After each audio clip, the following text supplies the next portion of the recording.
My name is Josh, and I help you sell things, but without selling your soul. And the one thing that I've learned that has helped me the most in my professional and personal career is to let go of assumptions. Let go of assumptions. So how did you learn that, Josh? Were you making assumptions and you got busted, or what the heck happened, man? Who told you that?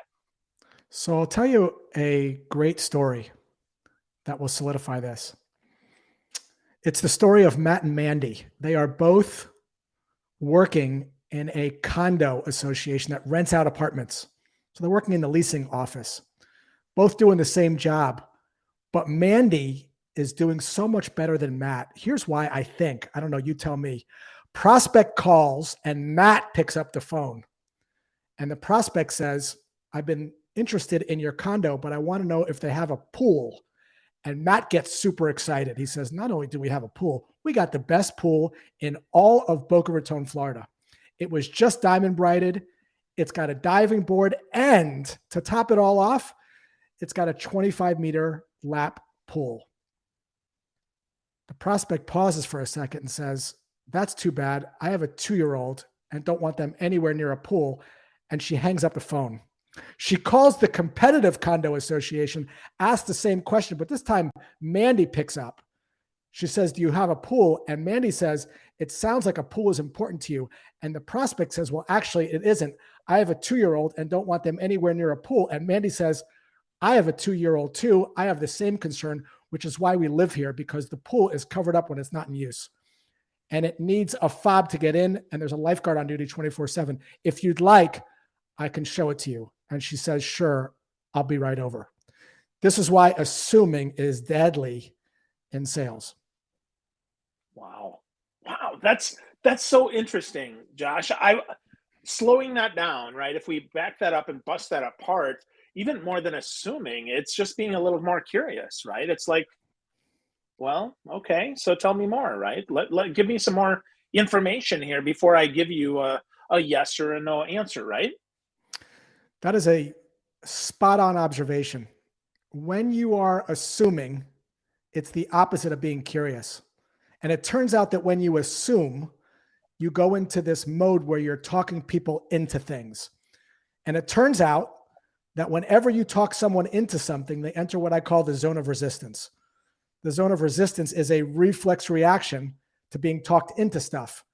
When you feel you're being persuaded, it's perceived as a threat, and threats trigger the fight or flight response. It's biological, which is why when you're in the mall and a kiosk person says to you, can I ask you a question? You say no, or you don't look, or you pick up the pace. Even if you walk into Hugo Boss, which I have done, and the associate says, can I help you? I'm going to go, no, I'm just looking. I'm not just looking. I didn't just wake up one day and decide to go into Hugo Boss. I'm there with intent. I'm saying I'm just looking because I don't want the pressure of being followed around the store, and I don't want jeans being thrown over the dressing room as I'm trying them on. So this is a natural reaction. So to your point, the only way out of assuming and the only way out of pitching is to be curious. So you're switching from statements to questions. And it turns out that you can't be pitching when you're asking questions and when you're curious. So that's the big shift here, is to certainly have a hypothesis as to why someone's asking the question, but to not assume it. And when you do that, you sort of lower this zone of resistance and people feel more open having a conversation with you. That makes a lot of sense. So when did you discover this zone of resistance, Josh? Because like now that you say it, it seems so obvious, right? It's like a blinding flash of the obvious. Like, duh, of course. If you're being curious and genuine, of course. So how did you discover this? I'll tell you the exact moment. So when I was 7 years old, I loved comic books. I don't know if were you a comic book guy when you were younger? I was not. I was a baseball card guy. I've still got Okay. some here. But I Okay. love So, comics now, though. I love comics now. So it just didn't then. so if anyone's listening, the comic books always had these ads. And one of the ads that always caught my eye was for something called Sea Monkeys. I don't know if you've ever heard of Sea Monkeys, but if Oh you guys yeah, want for to sure. In the Google, back of Boys Life too. Yeah. yes, yeah, you Google the ad and they looked like these 6 foot tall aliens that came from another world that you could actually train to do things. So in my mind, I'm like, this is going to be awesome. I'm going to train them to pick up my room. I'm going to train them to do my homework. I finally saved up enough money and convinced my mom to let me order them. And I did. And I was at the mailbox every day waiting for these things to come. And they finally came, and I couldn't wait to go in my room, poured some water on them, and they died in 2 days. They were like this small. They were actually brine shrimp, and you couldn't train them at all. And it was the first time that I had been talked into something and had been duped. And I think everybody listening here has probably had an experience like that when they have been talked into something or misrepresented something they thought were getting, and then they didn't get what they thought, which is why we're always skeptical of salespeople when they call, because we know salespeople have a vested interest in making the sale.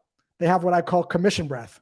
And so everyone's on guard because of that dynamic. So I started to think early in my career, and as I got into selling, the first job of a salesperson is not to persuade, and yet that's what salespeople are taught to do. Robert Cialdini's book on how to influence people. There's 50,000 persuasion books. There's a time for persuasion, but it's not the first step.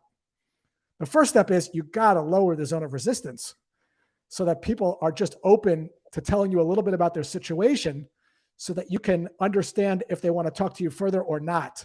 But you can't do that if your intent is to talk everybody into something. So can we sense intent over email, on the phone? I mean, how do we stop that, right? Yeah. So the first step is awareness. So when your intent is to talk everybody into what you're selling, because of course you think it's the greatest thing in the world, and we'll get real tactical in a second.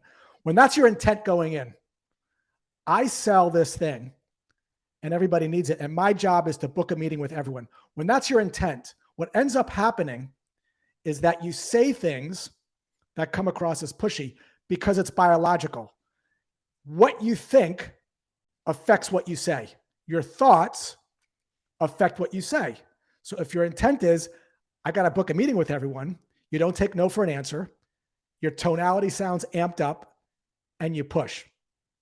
If your intent is to detach from the outcome and to let go of assumptions, of course you have a hypothesis, of course you believe in what you're selling, but you don't know. There could be all sorts of reasons why someone doesn't need what you're selling. We'll get into that in a second, how to do it if you'd like.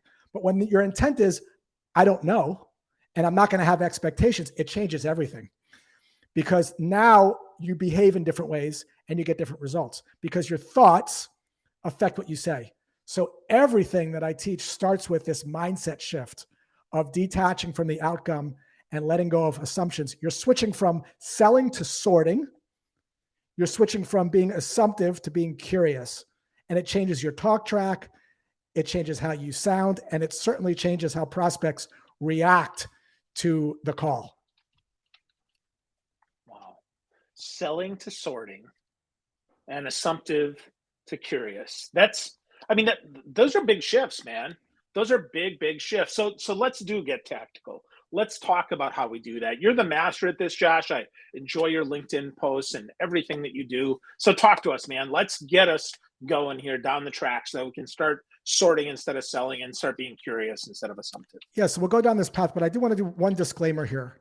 Let me ask you a question, Phil. What's one thing that you consider yourself to be pretty good at this stage of your life, whether it's a hobby, a personal or a professional skill that you think, you're pretty good at this? Being a podcast host, to be honest with you, being curious and asking questions. You've been doing this for what? You told me about 15 years? Yeah, about 15 years, yes.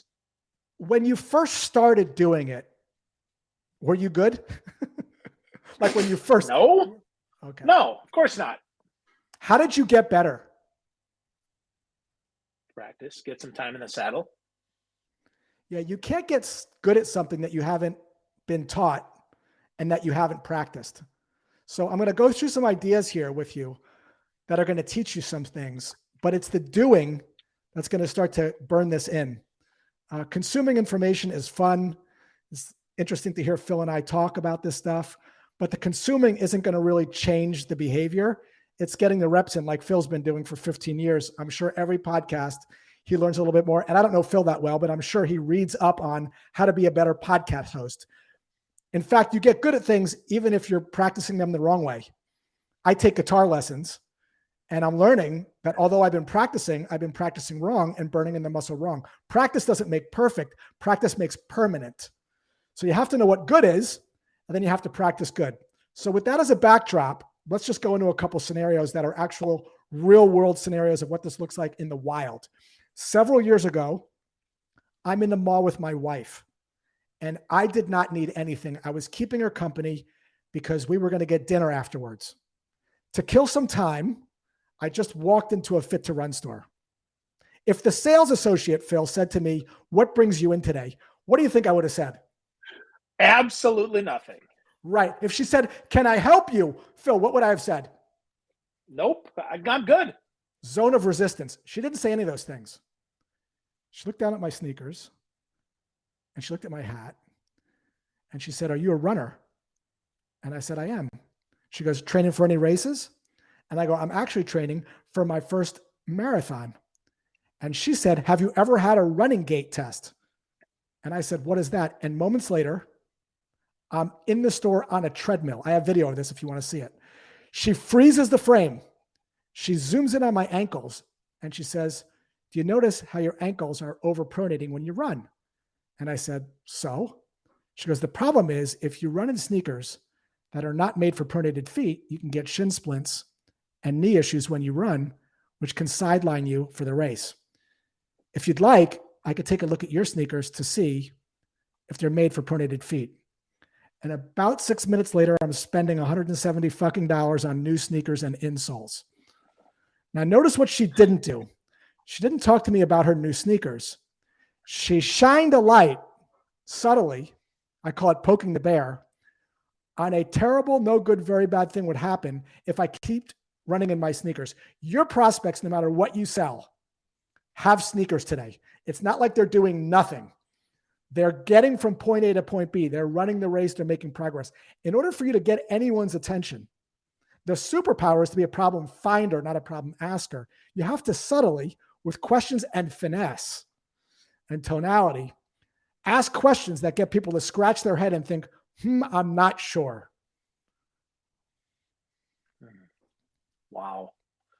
That's so powerful, Josh, and yet so often not done. So why is it? I mean, is it just because people don't teach this that it doesn't happen, or what's your hypothesis for why it doesn't happen more? There is a intent issue. We kind of get back to intent. Salespeople are put under a tremendous amount of pressure to hit revenue targets. You got to book 25 meetings a month. You got to hit this amount of dollars. So they feel like if they get someone on the phone, they got to go into talking and presenting mode. Ironically, when you do that, it actually has the opposite effect. So the problem is people are taught how to persuade. People think it's their job to talk people into things. And it turns out when you try to talk people into things, they want out of things. This is very interesting because the best people at this aren't actually in software sales. By way of example, 2 examples to make this more impactful, simple examples. We talked about the mall example. Literally 3 days ago, I'm in the mall, and a mall kiosk person that works at a kiosk called Hair Club, which is a hair thing for men. Instead of him saying, "Can I ask you a question?" which would have put me in the zone of resistance, he said this: "What's going on under that baseball cap?" I'm like, "You got me." He goes, "Are you too embarrassed to take it off? It's just us girls." He was a guy. And I took it off, and I don't know, I don't have much up there, but we had a real great conversation, right? That's the finesse. And he made me feel something, right? I smiled. I'm like, that's clever. Another example, 2 months ago, I get a knock on the door. It was trash day. My cans were out in front of my house. And this 18-year-old kid knocks on the door. He goes, "Hey, my name is Mike. When was the last time you had your garbage cans cleaned?" And I'm like, "I don't know why." He goes, "There's bugs around him." He goes, "The problem is you can have bacteria in there. It can get on your skin and on your pet. It can make you sick. If you want, I can clean those for you." That's what I'm talking about here, right? This is subtle art of sort of shining a light. Another example, I love to clean my car on the weekends. I buy my supplies from this place called Adams Polishes. I must be on their email list. I get this email from them with a killer sentence that made me look. It said, Josh, how do you know your wash mitt won't scratch your car? Turns out that if you wash your car with a wash mitt, dirt can get on the wash mitt. And if you're a car nut like me and you have a dark car, you get these bad swirl marks in the hood. You can't buff them out. You got to go to the store, the paint guy. He's got to take them out professionally. It's about $700. Then when you sell the car, they run a paint thin meter over it. They get ding you there. And Adam sells this bucket that has a grate on the bottom of it. You rub your sponge on the grate and the dirt settles to the bottom of the bucket and off your car. And I bought it. Again, it's the subtle art of planting a seed of doubt with a question. So the prospects scratch their head and think, I'm not sure. E-Rate, a mortgage company, 8 years ago, had this great campaign. How do you know you're getting the lowest mortgage rate on your home loan? I don't know. I have no idea. That's the look I'm going for. Like, I'm not sure. Versus, we got the best rates. Look what we've got. Right? So this is the idea of sort of planting a seed of doubt, but it starts with knowing something your prospect doesn't know that can hurt them. And I'm saying hurt on purpose. I do this all the time at sales workshops of a couple hundred people, and I'll take out $500, $500 bills. And I said, let me know if anyone wants to play this game. I have a coin here. Heads, you win the 500. Tails, you Venmo me 500, but we got to get your Venmo pulled up so that I press the button. Who wants to play? I never see a hand go up. Last week I had someone say, I'll do it. He came up on the stage, but then he chickened out last minute because of this thing called loss aversion. It hurts a lot to lose money. So we always want to position things in terms of what people stand to lose, if we can, in a subtle way, versus what they stand to gain. Yeah, well, I think that's especially important right now as, we're going into, or maybe have been in the recession, right? People won't talk about that, but that's true, right? Even if it's not officially or whatever the heck you want to say, the harder the times are, the more we want to avoid those hard times. And so I think your questioning there is certainly helpful, but we have to educate ourselves. We have to go in with something that is actually valuable, some real insight, right? Because I can, to your point, Josh, right? I can listen to 1,000 hours of podcasts, and if I don't practice this, that's not going to help me at all. But if I spend some time practicing it, I can get better.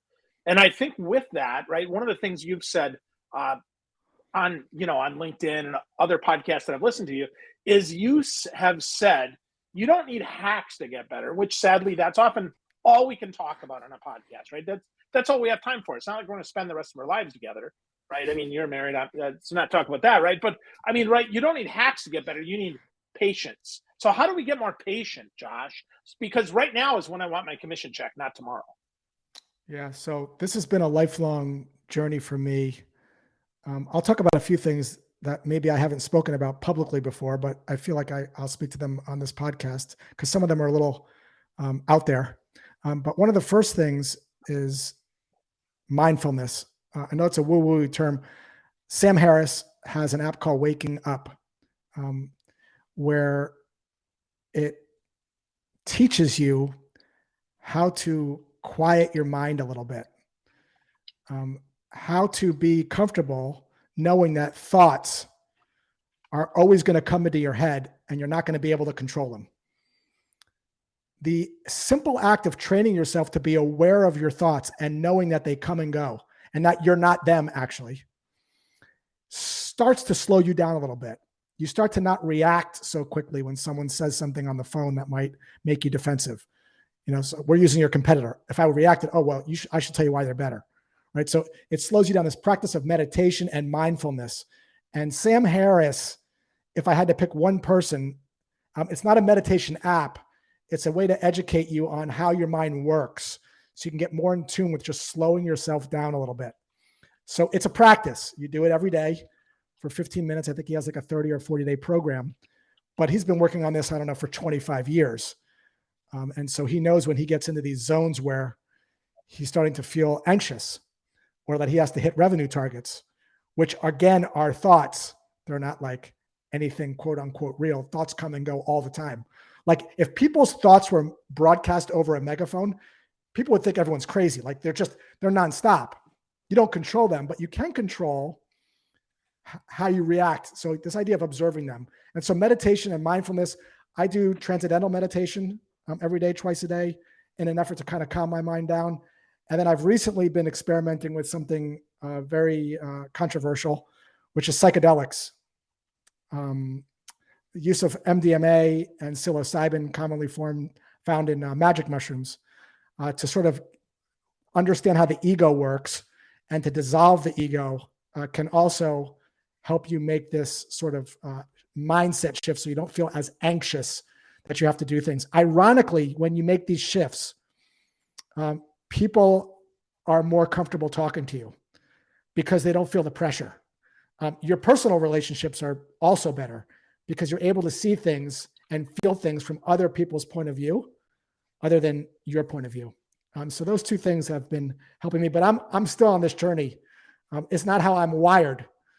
So it's been a practice, like you getting good at your podcast and guitar for me and sales. It's this practice of mindfulness I've been working on for the last 5 or 6 years. I consider myself, a white belt in this area. I wish I would have started this in my 20s. I wish this was taught in school. Isn't it amazing that we're not even taught how to listen?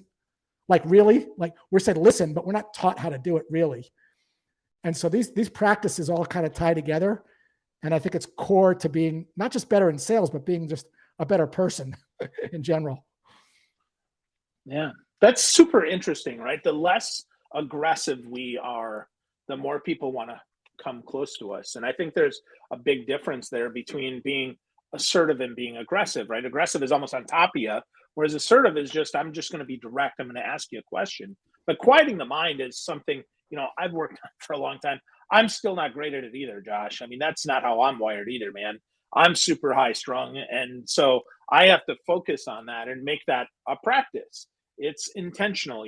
For me, I practice gratitude every day. I try to slow myself down and really think about 3 things that I'm grateful for, big or small. Actually, the smaller, probably the more impactful, because big stuff like I'm grateful for this house, I'm grateful I'm alive. Those are big things, but smaller things, like truly, man, like grateful you answered the phone so we could have a conversation.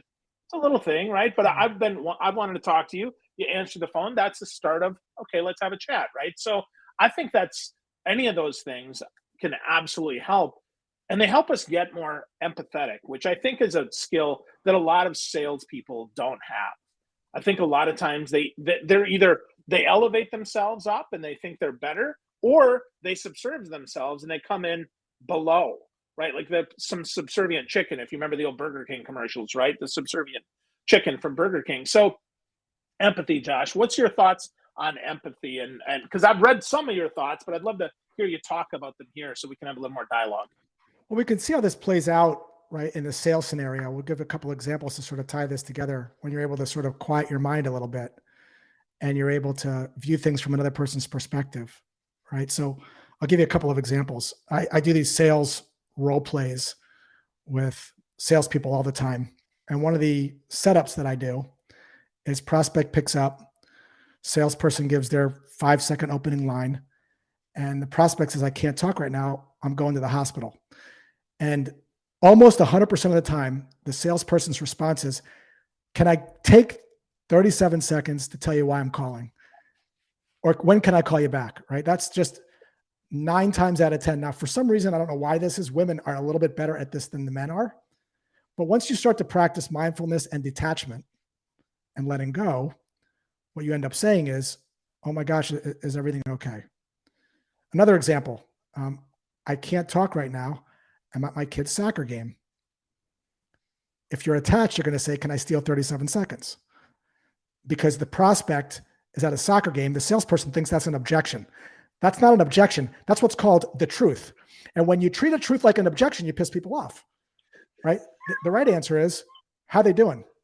Is the kid up or are they getting slaughtered? Right? Then when you call back, you can kind of reference that. Did you guys pull that one out or did not? So this idea, right? So I can't talk right now.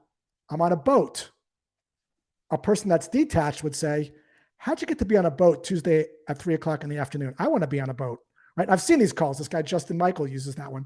And it just opens up the call because you're detached. Prospect says your price is too high. If you're attached, you start to justify your price like a mother bear defends its young. Well, we're this and we're that and we're this and we're that. A lot of people felt that way, but what they found was this: the feel, felt, found. Never in the history of listening to thousands of phone calls have I heard a prospect say, you know what, you're right, you're not too much. Because when you're lecturing at people, when you're giving them a mini TED talk, what you're secretly saying is you're right and I'm wrong. You're wrong and I'm right. So if you're detached, someone says your price is too high, you pause for a couple seconds. Pausing is magical. You learn this in mindfulness and meditation. Pausing slows things down, gives you an opportunity to process what was saying, gives you an opportunity to think, so that when you respond, you sound thoughtful and smart. So your price is too high. Sounds like you're comparing this to something else. Sounds like you have a different number in mind. Seems like you have a reason for saying that, right? So what we're doing here is we're just trying to understand rather than overcome, right? So this plays itself out in all scenarios, even when you cold call. We could talk through that a little bit, but in all aspects of it, it's all about lowering the resistance, changing your tonality through mindfulness and meditation in ways that get people to sort of open up. To be a better closer, you have to be a better opener. Yeah, that's so right. I mean, and it's so interesting because I've read tons of sales books, more than I probably care to admit. And often it's about overcoming objections. Here's 1,000 things to overcome. But if you get curious and you're unassumptive and you detach and you understand who the person is and what their needs are and what they said, that they're going to the hospital. This is not a time to steal 37 seconds. This is an opportunity to show your humanity and to show that you actually give a crap about the person you're talking to, right? So this plays itself out in personal life as well, which is why I like this whole philosophy, I call it, because it's not just about being a better salesperson. It's about being a better person. Like, I don't know, a couple months ago, I was interested in getting a dog from a puppy store.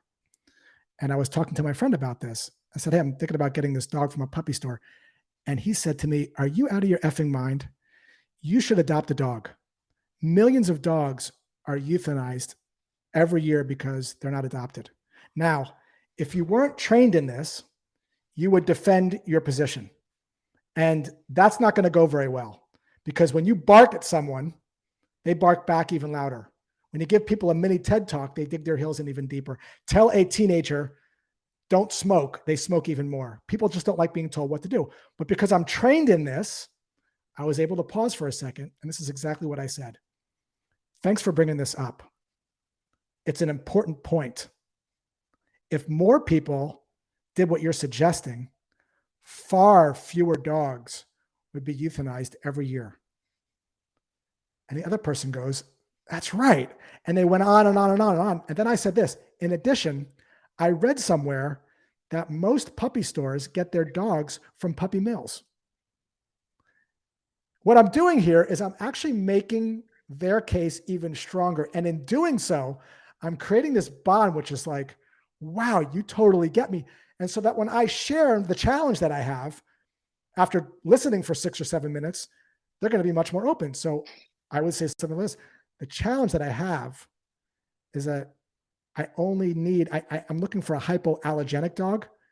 That is a red Cavapoo puppy that's only 7 weeks old. To mitigate my risk of getting a puppy from a puppy store, I actually found this checklist on the Humane Society of what to make sure of when you look at a dog. And I've limited it down to only the 2 stores that are getting their dogs from reputable breeders. And what you typically hear when you say that is, well, I guess that's okay, but I still think you should get a dog from adopt it. And then I say, okay. And then the conversation's sort of over without it escalating, because okay subconsciously says nothing more to discuss here, versus what people normally do in politics or anything else is, let me tell you my point, abortion, pro-abortion, politics, whatever the thing is that's jarring. And you see this all the time on social media and on TV and in social settings. People are pushing up against each other rather than joining the resistance. They're fighting the resistance. So this idea of joining the resistance and understanding people, even if you don't agree with them, is a superpower that you learn through mindfulness. That's wow. so much I hadn't considered there, Josh, but so much that makes some really strong sense here, man. So how let's go a little more let's go a little bit more tactical here. Because your hat says poke the bear, and I think that's a big thing for folks. I think that's a big opportunity to get over the pitch, right? To ditch the pitch and actually book the meeting. So let's talk about that, Josh, and go back because I know you set that up, but let's go deeper in that because I think it's important, and I want to make sure we drive that home. Talk to us about poking the bear and how we actually do that. Let's start with infomercials. I know, Phil, you're younger than me, but you Oh, probably dude, I remember. love infomercials. So the infomercials are interesting. They sort of always start with the same premise, right? You see someone in a kitchen and they're trying to make caprese salad with tomatoes, and they got this knife. And they're going to slice the tomato. And because the knife isn't that sharp, the tomato splats all over their white shirt. And they're like, oh no. They go to the mall and they see like 40 different kinds of knives made out of Japanese steel. They're like from $400 to $700. They have no idea which knife to get. They don't want to spend $700 on a knife. They come back and they're still using their current knife. This is what I called the before story. Now notice when I was saying this, that you probably in your mind visualized, meaning you were able to see this movie in your head. In fact, I see you sort of smiling and nodding your head. This is step one. What most people say is streamline and optimize and increase conversion rates. That's not something I can see, right? So the before story, you have to have the problem training first. So now we're going to switch to the color version. Oh my gosh, what is this commercial that I see for this knife that's slicing through these tomatoes with ease and even a tin can? And what? It comes with a 10-year warranty. I don't have to sharpen it for 10 years. How much is it? $100 and I get 2 of them? Where do I sign up? Most people talk about the shiny knife, but the shiny knife has no value without a problem that prospects have and can relate to. So we have to start with the before and after story before we write any emails or pick up any phone. Because when you don't do that, what ends up happening is you start to pitch your knife and everyone says, I'm not interested and I have a vendor for that. Those are objections that the salesperson brings upon themselves because the prospect doesn't see anything meaningfully different about their knife than the one that you're selling.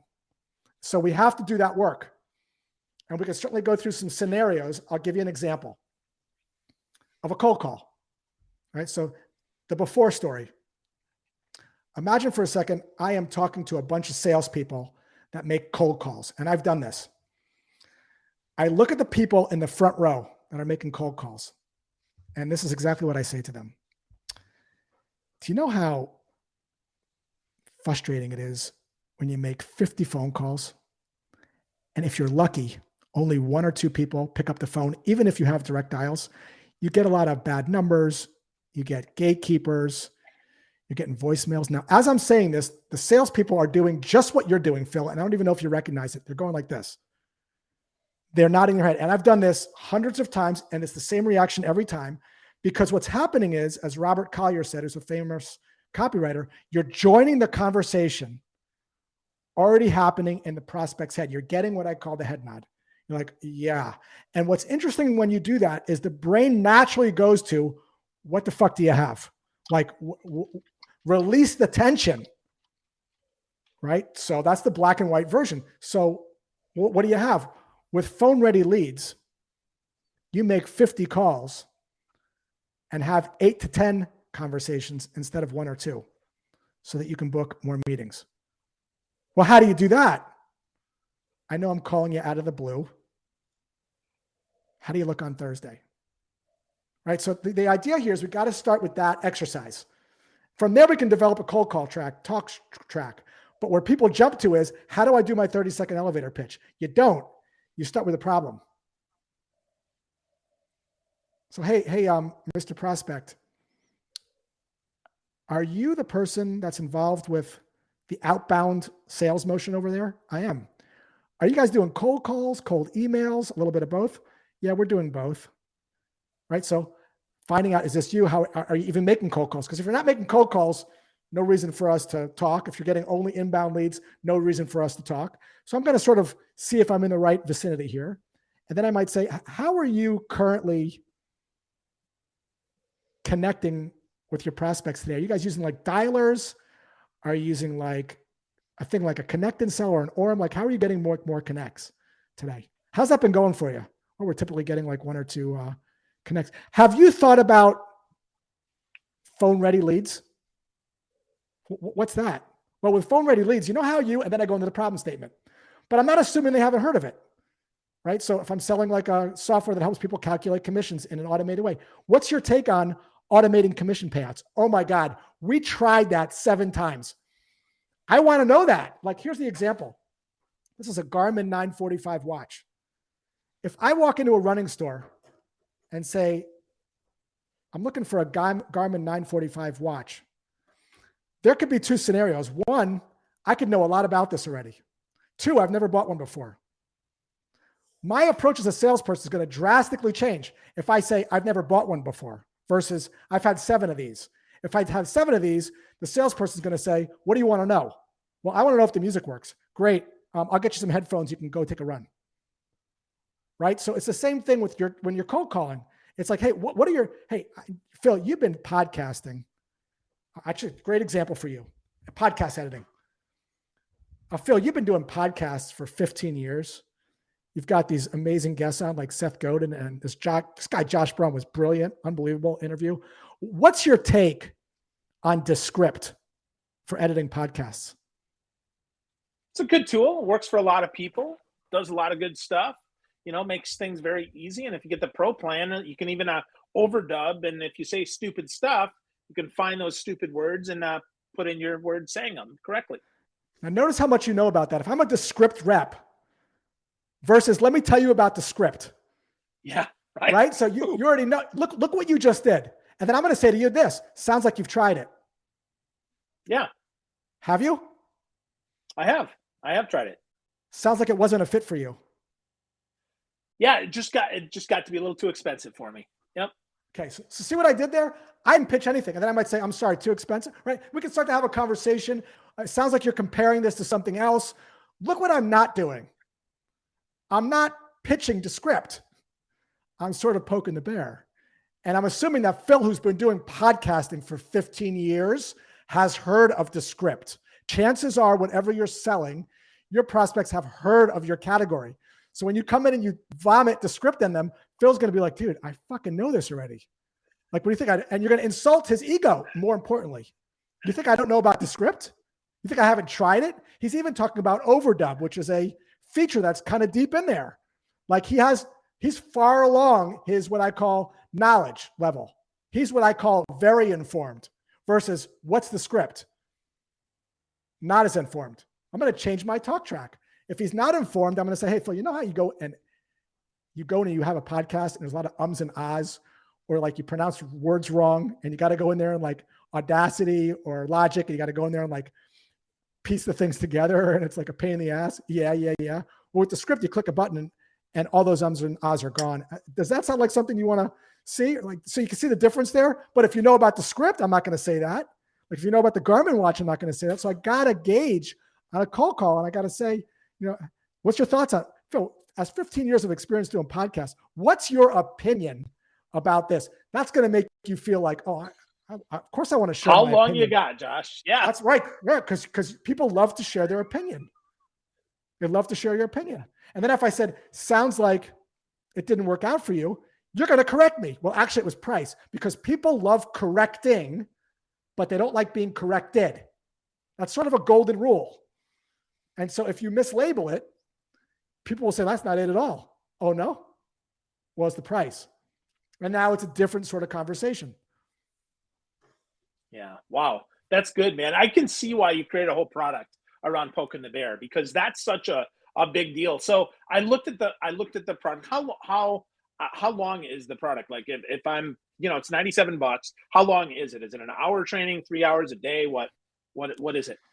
So like anything, learning it is the easy part. You can learn the concept in about 2 to 3 hours. You can learn the concept, learn what it is. Then creating your version of it depending on your level of knowledge with your buyer, it could take another couple hours. So you customize the framework for your audience, but then the lifelong practice of doing it Oh yeah. is like your podcast thing. I mean, you got to get connects. You got to get the reps in. I've been cold calling for 15, 20 years. So I've had a lot of reps.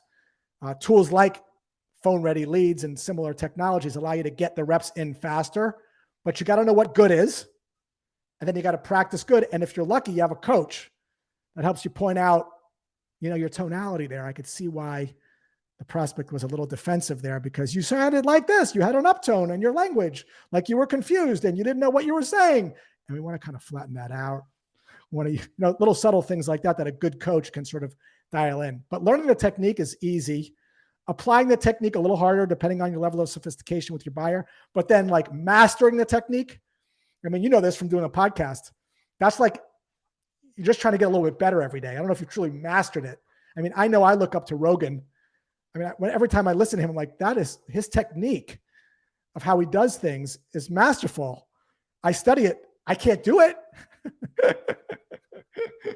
Yeah. I prefer Jordan Harbinger. Jordan's my favorite podcaster. I learn a ton from Jordan whenever I listen to his show. I'm like, whoa, that's really good.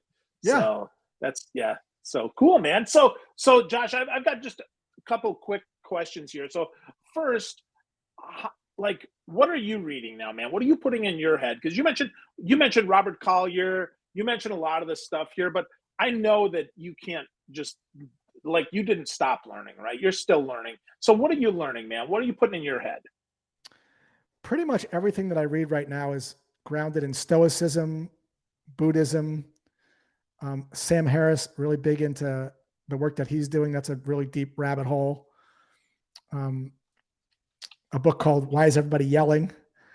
A book on how to be a better listener, how to be more thoughtful, how to be more mindful, how to slow down, how to stop the anxious sort of neuronal gossip that's in your head all the time, pulling you down and getting you in these funks. I have anxieties like everybody does. And you can go down these deep rabbit holes. But when you start to learn mindfulness, you can sort of observe those things. And it turns out that when you can observe them, the simple act of not getting caught up in your thoughts, but just learning how to know when you're getting down, that it's a thought, what happens is it goes away and a new one comes in. That's a simple shift that I've been working on that for 2 years that I'm just now starting to do on occasion, has been a major source of happiness for me as a professional and in my personal life. Wow. That's awesome. So I pulled some of those up in other tabs. I got to do some homework for myself. So Josh, as we wrap this up here, of course, we want people to go to joshbraun.com, BRAUN, joshbraun.com. But Josh, if you were to give us one thing that we could do to get started on booking meetings and ditching pitches, what would that be? How do we get started on this journey, man? Ditch product training for problem training. So get to know the before version of the infomercial, not in slides that your marketing gives you, but to the extent that you can actually watch and see how your prospects were getting the job done before they gave you money. The more you can understand the problem, the more confident you'll be. And selling is a transfer of confidence.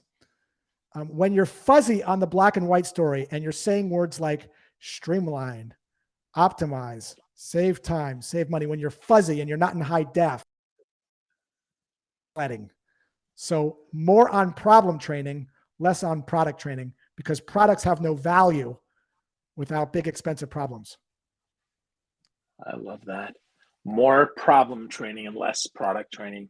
That's a great place to start, Josh. So thank you for all those insights, man. So if people want to get connected with you, of course, go to joshbraun.com. Would you say LinkedIn is your favorite place that you spend your most time, or where else would you want them to go? On a bicycle is my favorite place, or in a pool, but professionally, yeah. But yeah, right. LinkedIn. Well, bicycle, yeah. Yeah, LinkedIn's good. And joshbraun.com/shop is where all my products are. And LinkedIn, I'm pretty responsive on Messenger there. Awesome. Well, great stuff, Josh.